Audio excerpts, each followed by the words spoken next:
Hello and welcome to Academical 40K, the one YouTube channel where we answer the real questions about the Warhammer 40,000 Millennium with facts, a logic, a reason. Today, for our first episode, I would like to tackle one of the most baffling and interesting problems in the Warhammer 40,000 universe in order to realize if this is actually clever genius by Games Workshop or just an enormous plot hole. I'm talking about Space Wolves. Particularly, does Space Wolves recruitment make sense? I mean, Space Wolves are without a doubt the most charismatic and interesting Space Marine chapter in the entire 40,000 in the 41st millennium.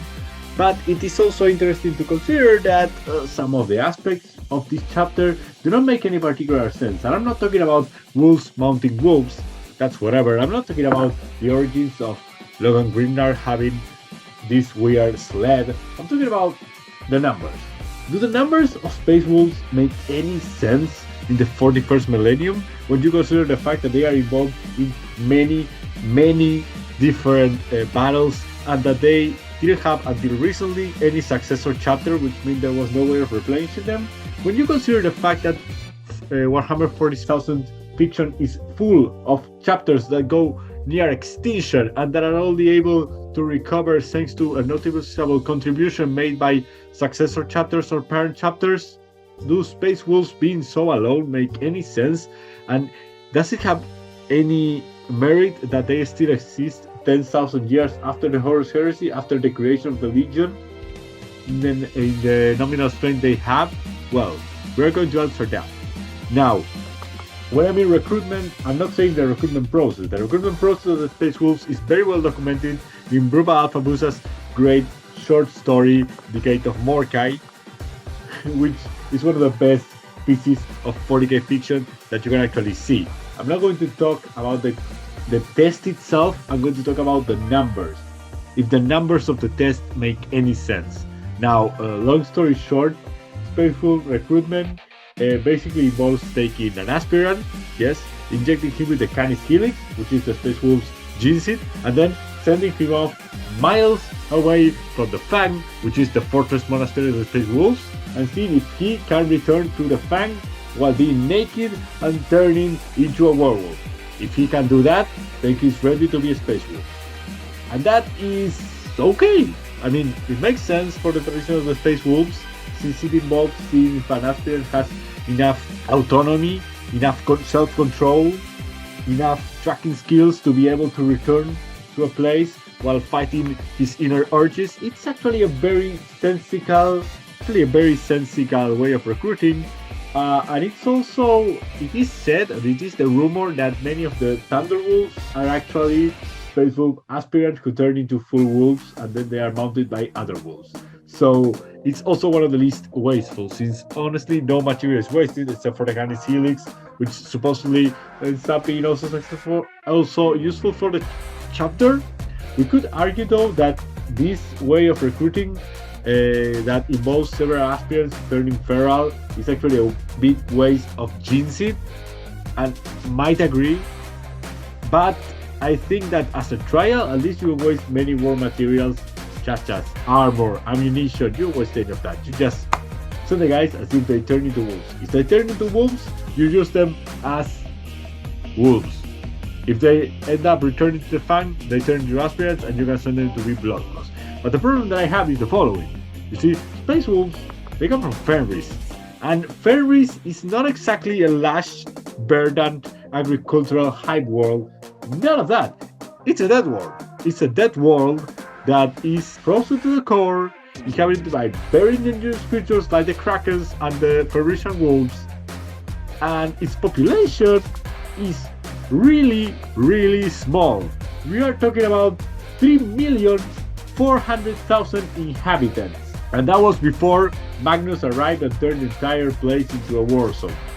So it's really small. I mean, it's smaller than the population of some cities of our world. And we're supposed to believe that this small population, this really small population, can give us a fighting strength chapter I mean, if you come to think about it, Fenris is the planet in the entire 40,000 universe that has the most space marine per inhabitant ratio, at one space marine per 3,400 inhabitants. And that is only if we are conservative and say that the space wolves have only 1,000 marines, which we know they don't have. They have more. They could have many more. So it's weird.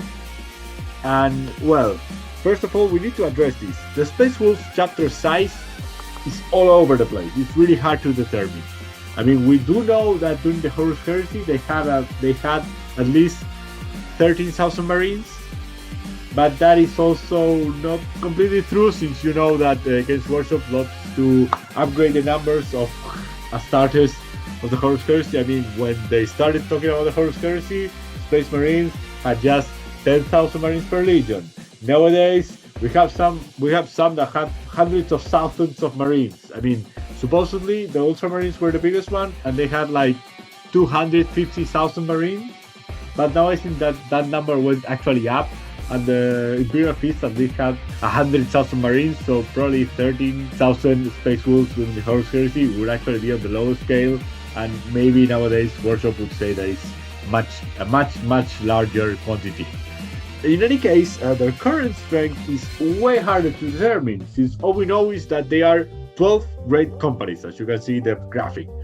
And each great company should have from 100 Marines to 1,000 Marines, which means that the chapter as a whole could have from 1,200 Marines to 12,000 Marines, which is insane when you consider the population. But all we know is that that ratio that I showed previously of 1 Marine per 3,400 inhabitants is actually not the right one. It's much higher.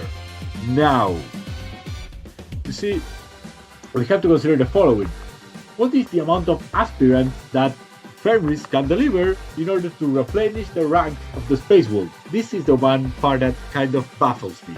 Since, okay, Fenris has 3,400,000 inhabitants.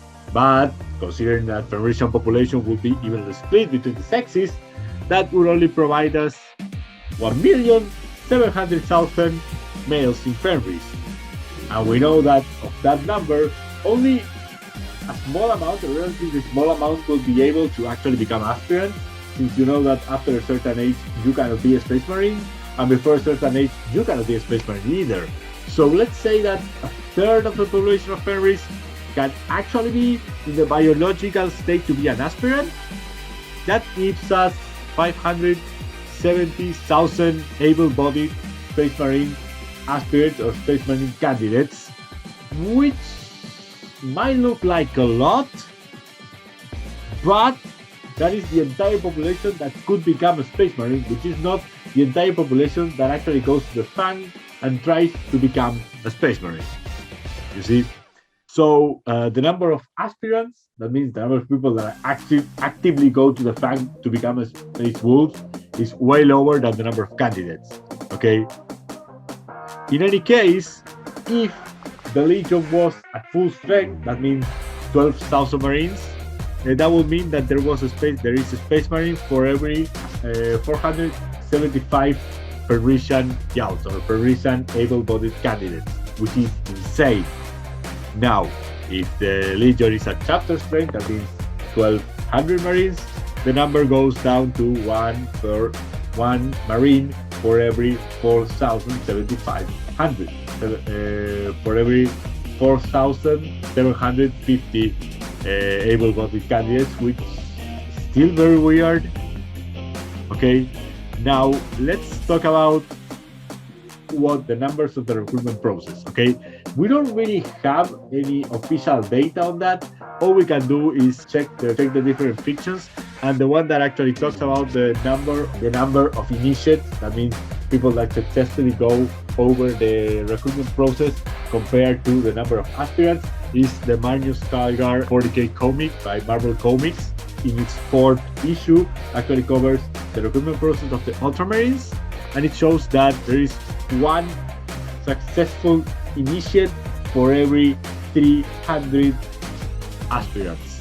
Okay, So let's say that the number of aspirants you get in the Space Wolves is 10% of the able-bodied candidates.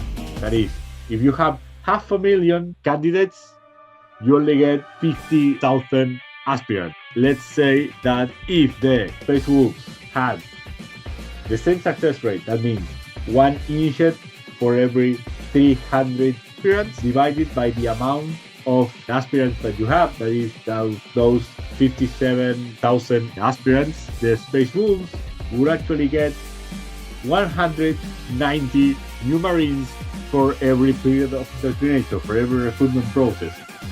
And this is the thing, if they get this, that means if they get 10% of the able-bodied population of Fenris to become aspirants, and then they get the success rate of one initiate, that means one Marine for every 300 aspirants, then the Space Wolves would get 190 new Space Marines for every recruitment cycle.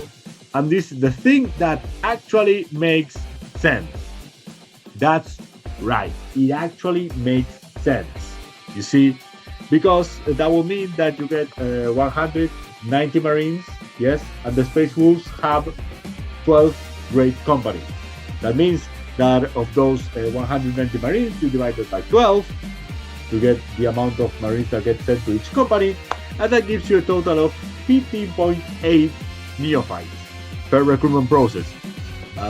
This is interesting because the neophytes are put into blood club packs, which are the unit that you can just fill in the tabletop, yes? And blood club packs tend to have from 10 Marines to 50 Marines. So suddenly, if the recruitment process gets done right, that means that after each recruitment process, each great company receives an entire full-strength blood club pack, which is actually pretty sensible. So amazingly, despite how baffling it should be that a dead world such as Fenris, with a population that is very small, it's even smaller than some cities of our timeline, they actually supply the Space Wolves if they have the number of aspirants per candidate, that is 10% of the candidates become aspirants. And if they get the same success rate as the Ultramarines, then they would actually be able to replenish the losses of the chapter and incorporate new blood club packs for every recruitment process to each of the great companies. So incredibly, despite all odds, Space Wolf recruitment actually makes sense. What is even more amazing is that the actual Space Wolf codex and the rules actually reflect this recruitment process, because, as I said, after each one of these cycles, each great company should receive a full-strength blood club pack if they are successful and they use all the parameters. And a full-strength blood club pack is the most basic troop that you can fill in the Space Wolves rulebook. So I am just amazed by the fact that Games Workshop seems to actually have planned this forward and made some sense. In any case, we should consider the fact that this is only if the amount of aspirants that you get is significantly high compared to the amount of candidates. But I do believe that this could very well be the case because of the fact that Fenris is a dead world set by a tribal warfare, which means that every candidate could be an aspirant because they are very accustomed to the life of war that comes from living in a dead world. So actually, Fenris being a dead world is what keeps the Space Wolves in fighting straight, because if Fenris wasn't a dead world, they wouldn't be able to keep that very high ratio of aspirants per candidate of 10%, which is the only thing that allows the Space Wolves to actually be able to incorporate new packs into each great company and keep the chapter in fighting strength. In any case, this was my attempt to answer the fact that if Space Wolves living in the dark world of Fenris made any sense. Incredibly, I think it does. And what is more baffling is the fact that it actually well reflected into the rulebook. I hope that you like this small study, and I will see you next time when I analyze the nature of org economics and if org economics had any type of application in the real world. How would the org economic system argue against other economic theories such as monetarist theory or the Keynesians? So if you like this, then Leave your comment below, leave your suggestions for other academic studies. I hope that you liked it, and I hope that you remember always to use your brain when you go into the battlefield.